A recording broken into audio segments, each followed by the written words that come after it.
Being crazy isn't enough.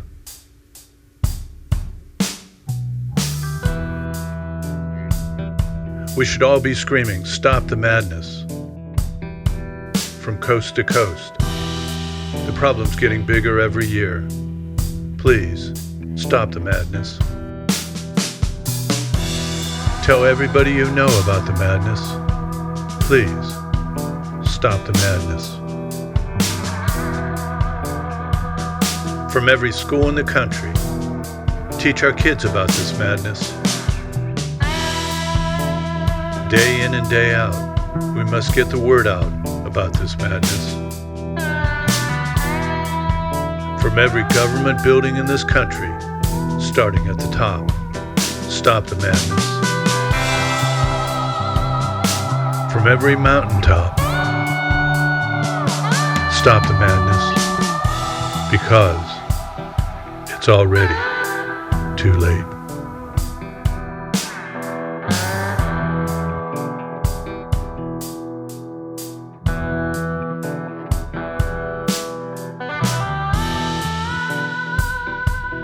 Stop the madness. Opioids are killing us.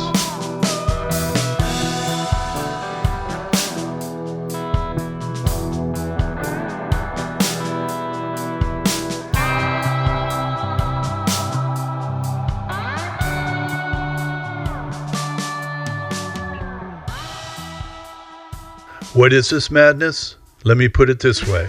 There's an 800-pound gorilla in the room. We don't see him, we don't talk about him, and we don't look him in the eyes. In contrast, if a man walked into the room wearing a pink tie, shirt, or pin, we would know immediately that he supports a cure for breast cancer. Pink is a color, October the month. Breast cancer kills 55,000 women a year. Pure evil. Because of the awareness campaign, these numbers are getting better every year, and in the near future, a doctor or researcher will finally say, "Oh my God, we have found the cure for breast cancer." All because of this awareness. If a man walked into a room and poured a bucket of ice water on his head, we would know that he is taking the Ice Bucket Challenge as he spreads the awareness of ALS, Lou Gehrig's disease, another form of pure evil. ALS kills 6,000 people a year. The average life expectancy is 10 years. But because of all that ice, someday in the near future, a doctor or researcher will say, "Oh my God, we have found the cure for ALS." Now back to the gorilla. He represents an evil far greater than breast cancer and ALS combined. Since 2001, the CDC has reported that 700,000 people have died of drug overdoses. More people than killed in Vietnam. More people than killed in World War II. And more people than killed in the Civil War. That number increases every year by an astounding 10,000 lives. And someday, all the doctors, researchers, politicians, and everyone will say, "Oh my God, stop the madness. Opioids are killing us." There's no one in America that doesn't know someone who has lost a child, a husband, father, wife, mother, aunt, uncles, to opioids. That's a problem. This is something that is the worst thing that has ever happened to this country. For 20 years, we allowed people to die and blamed them for their deaths. And that is sick in itself. And so what we do, it'll never happen again. Never. There's too many of us. We're screaming and we're not going to stop. This drug, this crosses all ethnic backgrounds, diversity. It doesn't matter where you grew up in inner city or you grew up in rural America, this drug's staring you in the face. And we're seeing lovely parents that are having to bury their children, their loved ones, because of an addiction that turned into a disease. And that's what these Mexican cartels prey on. They prey on making a huge profit on the backs of addiction. When you have some gun violence will go off in a school, and then all of a sudden there's all these, it's all the media is doing, and that's everybody's up in arms about it. Yet you've got heroin absolutely decimating kids.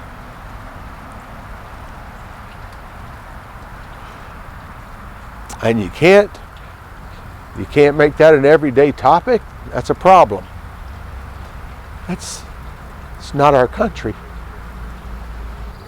I think it comes down to are you passionate enough? Is this country passionate and strong enough to say we want to win, and we want to win on this, and we want to set a timeline of 2 years to make a difference, and we're going to get down in it, we're going to get it done. And I think that you need to have the Constitution to do that. I think you need to get off your moral high ground and understand that people are dying, that kids are dying. It's killing people at a rapid rate. When 200 people a day in this country are dying of a drug overdose, that's way too many. If one plane went down this week and 200 people were killed, it'd be news for a month. They'd want to get the black box and they'd want to see what happened. Well, we have 200 people that are going to die today, unfortunately, drug overdoses, and it's lost in the news. You know, a lot of times you'll hear people say, I even heard it on the debates, that we can't arrest our way out of this. Well, you know what? If we don't arrest people that are bringing this and sourcing this to our kids, then we're going to be in a worse shape. We have to have, in law enforcement, we have a vital role to do our job and to make sure that we take as much of this stuff off the streets as we can. I mean, we're seizing thousands upon thousands of kilograms of this poison that doesn't get out into communities and to our children. Just think if we didn't have that. There's no shortage of drugs in this country. Between 2006 and 2012, 76 billion opioid pills were made. That's 50 pills for every person in the United States. Heroin is an opioid. Heroin is made from morphine, which is made from the opium poppy plant.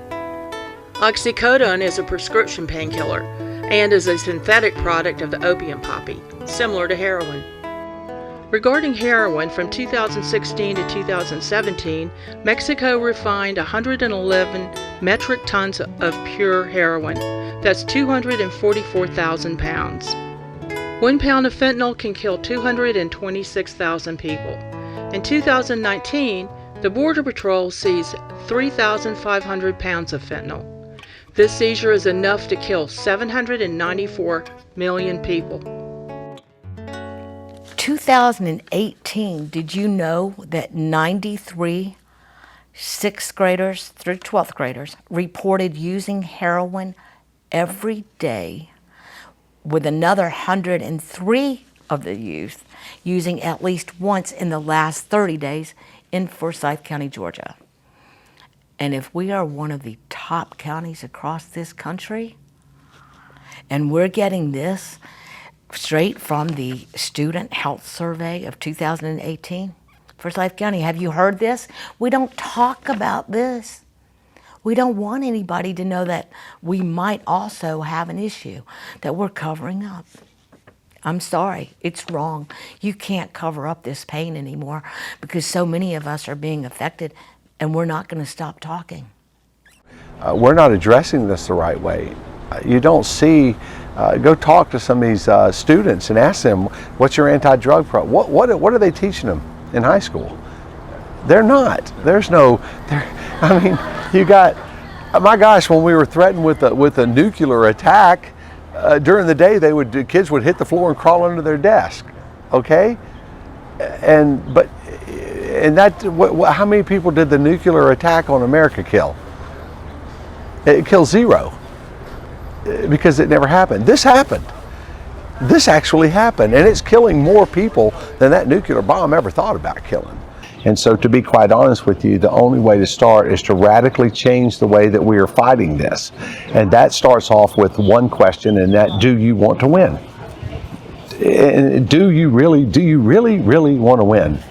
Does it matter to you if at the end of this week, 2 or 3 kids that are still alive? You're not going to save them all in the first week. You need to look down the road. We need to say that we need to stop the growth first. We have to have treatment. Treatment works. We have to have prevention, and we have to have enforcement. So I've been in drug law enforcement 33 years. I'm legacy. My dad was in drug law enforcement. I can honestly say that I don't know of another time when this country is losing 200 people a day because of drug overdoses. It's just. I mean, you're talking about 70-something thousand people in 2018. That's more than most football stadiums. And you think about that. You think about a huge game at Baylor or Florida State or somewhere, and that number, I don't even know how many people those stadiums hold, but if they hold 70-something thousand people, that's how many people are going to die because of drug overdoses. The recipe for the perfect storm. Number 1, flood the country with heroin. Check. 2, not calling it heroin by the press and media. Check. 3, ignore it in pop culture. Movies, social media, music. Check. And number 4, not dealing with the stigma associated with heroin. Check. I walk into my home, feeling comfortable. I saw Robbie's truck in the driveway, and I'm like, phew, good day. I walk in, go throw on a t-shirt, gonna jump in the bed, and I thought, it's kind of quiet. Robbie, where are you? And so I screamed and didn't hear anything. And I walked back to the back bedroom. I see that the door's locked for the bathroom, but it's real quiet. I go in there and I bang on that door. There wasn't no answer. And I knew the shower wasn't going, so I hit that door so hard. And all I could see were the feet. When I opened the door, I saw feet on the floor. Finally got it open. And I looked at my son as he's sitting up in a corner. His eyes were wide open, the grayest of gray that I've ever seen. I noticed the bloodline was on it was a little bit past his shoulders. And I looked at him and I'm like, Robbie, you're freaking dead. You're dead. And I knew it. A mother knows when her son is gone. When we have gun violence in schools, everybody makes the biggest deal out of that. It's huge, and I don't want to discount that at all. But I think that we can all agree, if you look at the numbers and you look at the amount of lives that are affected by heroin, by people losing their lives, by the number of people that lose their lives to heroin, I think they need to be addressed differently. And I don't think that they actually really belong in the same conversation. To be quite honest with you, they're two different problems that need to be addressed in different ways. Mainly with heroin, is that it's one of these things that it goes on so much, and because it goes on daily, that you don't get it on the news every day. So imagine a different world. When I was young, Vietnam was going on. And I can remember as a young boy sitting there with my father when we were eating, and at the evening news they would roll up the names of the soldiers that were KIA or missing in action. It made a big impression on me. Imagine for 1 second that at the end of the evening news today, that they rolled up every kid, every person that lost their life today because of heroin. Imagine the impact that would have on all of us as Americans, because that's not going to be shielded from anything. Every newscast should be doing this. The media refers to it as prescription drugs, as in prescription drug overdose, a cocktail of prescription drugs and alcohol, or cause unknown. Will wait for toxicology reports. What the media won't say is heroin overdose, synthetic heroin overdose, or cause appears to be a heroin overdose. Will wait for toxicology reports. Prevention doesn't start with some stranger coming into a classroom and telling the kids how bad drugs are. It starts at home. Parents are going to have to tighten up and say, listen, We're going to have these hard conversations. We can't just let the world teach our kids what's right and wrong. And if we don't have those tough conversations when they're young, and I'm talking about elementary age all the way through, then they're going to hear it from somebody else on the street. And that's what we don't want. That we want them to hear it from parents that love them, not some idiot that's trying to sell them something that could possibly kill them. We are starting to see stimulants, cocaine and methamphetamine laced with fentanyl. Our biggest in this part of the country, in the southeast, the biggest drug of seizure is methamphetamine, much more than heroin. So if we have that much more meth, and they start lacing it with fentanyl, we may. This is something I hope never happens. But we may think, man, I wish we could go back to losing 70,000 a year. Rich, poor, doesn't matter. They're still all our kids. I mean, they're still all our kids, and they don't need to be facing this. But it's up to us. It's up to us to fight, to get in the fight. Let's get in the fight, but let's have a plan that's going to win. And we're not winning. Please remember our children. They did not ask to die. We did this as a country. Our communities hid behind it.